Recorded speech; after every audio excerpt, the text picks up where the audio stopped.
Hello दोस्तों, आज की इस वीडियो में हम आपको बताएंगे आत्मा और परमात्मा के बीच का संबंध, हमारे दुख का कारण और हम ऐसा क्या करें कि हमें परमानेंट हैप्पीनेस मिले। इस वीडियो में मैं आपको कुछ प्रैक्टिकल टिप्स भी बताऊंगी जो आप अपनी डेली लाइफ में अप्लाई करके भगवान से अपने संबंध को मजबूत कर सकते हैं। इसलिए वीडियो को स्किप किए बिना एंड तक बने रहें। चलिए वीडियो शुरू करते हैं। आत्मा और परमात्मा के बीच संबंध गहरा और विशेष है। हालांकि भौतिक रूप से स्थित जीव इसे समझ नहीं पाते। वेदों में इस संबंध की विस्तृत जानकारी उपलब्ध है। उदाहरण के लिए श्रीमद् भागवतम में कहा गया है, संयोग से दो पक्षियों ने एक ही पेड़ पे अपना घोंसला बनाया है। ये दोनों पक्षी मित्र हैं और समान स्वभाव के हैं। इनमें से एक फल खा रहा है जबकि दूसरा जो फल नहीं खा रहा अपनी शक्ति के कारण उच्च स्थान पर है। यहाँ खाने वाला पक्षी व्यक्तिगत आत्मा का प्रतीक है, जबकि न खाने वाला पक्षी परमात्मा है जो अपनी स्थिति और जीव की स्थिति को पूरी तरह समझता है। परमात्मा अपनी वास्तविकता के प्रति जागरूक है, जबकि व्यक्तिगत आत्मा अपने आध्यात्मिक स्वरूप के गौरव को नहीं जानती और भौतिक सुखों के मीठे और कड़वे फलों को प्राप्त करने की कोशिश करती रहती है। जैसे श्वेतश्वतर उपनिषद में कहा गया है, हालांकि दोनों पक्षी एक ही पेड़ पर हैं, खाने वाला पक्षी चिंता और दुख में है, लेकिन यदि वह अपने मित्र की ओर मुड़ता है जो भगवान है और उनके गुणों को जानता है तो वह सभी चिंताओं से मुक्त हो जाता है। इस तरह के विवरण मुंडक उपनिषद और कट उपनिषद में भी पाए जाते हैं। ये स्पष्ट करते हैं कि जीव केवल अपने मित्र परमात्मा की ओर देखने से सभी अस्थायी दुखों और समस्याओं से राहत पा सकता है। जीव अलग अलग सिचुएशंस की इच्छाएं रखता है। जैसे कि हम मनुष्य चाहते हैं कि हमारा एक अच्छा घर हो, पार्टनर हो, आज्ञाकारी बच्चे हों, हम बड़े पद पर हों, हमारे पास बहुत सारा धन हो, और इन सभी इच्छाओं की पूर्ति के लिए हम परमात्मा पर निर्भर हैं ताकि वह हमें हमारी इच्छाओं को पूरा करने के लिए शक्ति प्रदान करे। इस संदर्भ में भगवद गीता 18वां अध्याय 61वां श्लोक, इसमें कहा गया है, हे अर्जुन, परम भगवान हर दिल में स्थित हैं और सभी जीवों की चंचलता को निर्देशित करते हैं। इसका अर्थ यह है कि मनुष्य जो भी इच्छाएं करता है, जो कि उसके पुराने जन्म के कर्मों, विचारों और संस्कारों द्वारा प्रेरित होती हैं, उसे वह इस शरीर के माध्यम से पूरा करने की कोशिश करता है। जैसे पिछली इच्छाएं होती हैं वैसे ही शरीर मिलता है। उदाहरण से समझते हैं, जैसे अगर कोई रेसिंग कार में बैठता है तो वह तेज गाड़ी चलाएगा, और यहीं अगर कोई साधारण कार में बैठता है तो वह धीरे ही चलाएगा। फिर चाहे एक ही व्यक्ति दोनों कार में क्यों न बैठा हो, लेकिन यहाँ अंतर है तो गाड़ियों का। इस तरह शरीर जिस प्रकार का होगा, कर्म भी वैसे ही होंगे, और शरीर पुराने कर्मों से बना है। भगवान हृदय में विराजित हैं, इसलिए ये आत्माओं को मार्गदर्शन देते हैं, लेकिन वे उनकी इच्छाओं को पूरी करने में व्यक्तिगत रूप से भाग नहीं लेते।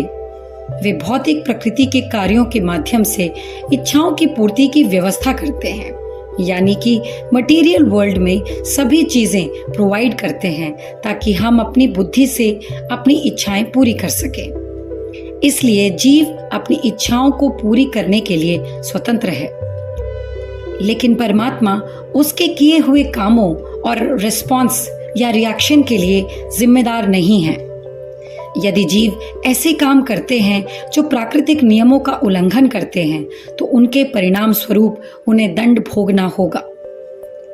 आत्मा इस शरीर के माध्यम से अपनी डेली लाइफ में जो भी काम करती है और जो भी एक्सपीरियंस लेती है, उसका लेखा जोखा परमात्मा रखते हैं। श्रीमद् भागवतम में कहा गया है कि सभी जीव अपने वास्तविक स्वरूप को भूल जाते हैं और भौतिक सुख की तलाश में लगे रहते हैं। ऐसे लोग अपने जीवन की समस्याओं की गहराई में नहीं जाते और मटेरियल वर्ल्ड की प्रॉब्लम्स में उलझे रहते हैं। हम में से कितने लोग अपनी लाइफ की रियल प्रॉब्लम्स का रीजन जानना चाहते हैं और उसका समाधान भी? शायद बहुत कम, क्योंकि हम तो किस्मत या ईश्वर को अपनी स्थिति के लिए जिम्मेदार मानते हैं। आखिर हम दुखी क्यों हैं? हर मनुष्य सुख चाहता है और वह इसकी खोज में लगा रहता है। उसे कुछ पल के लिए खुशी मिल भी जाए, पर फिर भी वह उसे खोने से डरता है। वास्तव में आत्मा को सुख और दुख की कोई चिंता नहीं होती, क्योंकि वह तो परम शांति में स्थित है। लेकिन मनुष्य क्योंकि इस मटेरियल बॉडी को सच समझ के अपने सेंस ऑर्गन्स को सेटिस्फाई करने में लगा हुआ है, इसलिए उसे सुख या दुख का अनुभव होता है। जैसे जैसे लोग भौतिक सुखों में खोते हैं, वे वास्तविक आत्मिक सुख से दूर होते चले जाते हैं। इस तरह भौतिक दुनिया में जो कुछ भी होता है, उसे हम अपने ज्ञान की कमी के कारण समझ नहीं पाते। श्रीमद् भागवतम में कहा गया है, जो व्यक्ति भौतिक जगत के अस्थायी सुखों में लिपटा रहता है, उसे सच्ची स्वतंत्रता केवल भगवान की भक्ति से ही प्राप्त हो सकती है। अगर हम अपनी स्पिरिचुअल आइडेंटिटी को पहचान लें, तो हम डेली लाइफ की प्रॉब्लम से जल्द ही छुटकारा पा सकते हैं।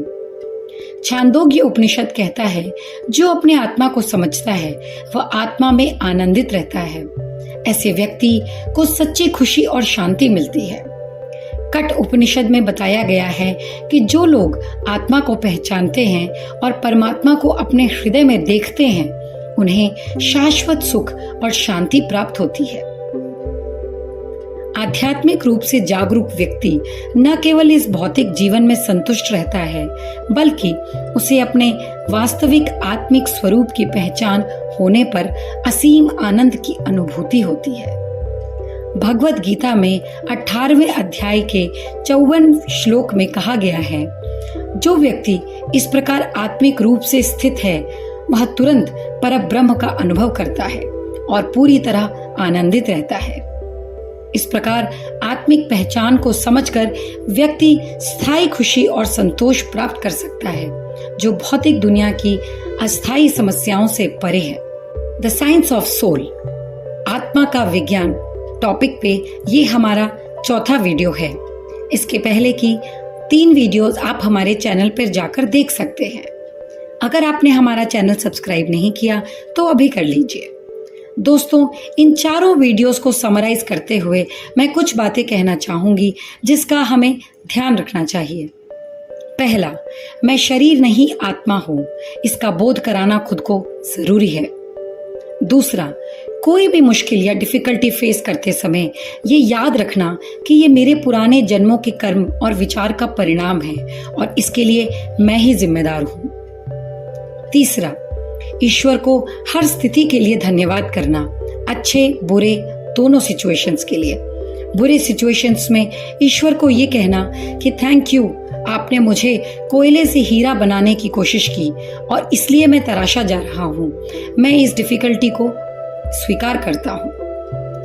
और लास्टली और सबसे जरूरी बात, अब जो हम ये जान चुके हैं कि हमें इस आत्मा की मदद करनी है ताकि वह परमात्मा से वापस मिल सके, तो हम हर काम ईश्वर की प्रसन्नता के लिए करें, ना कि अपनी सेंस ग्रेटिफिकेशन के लिए।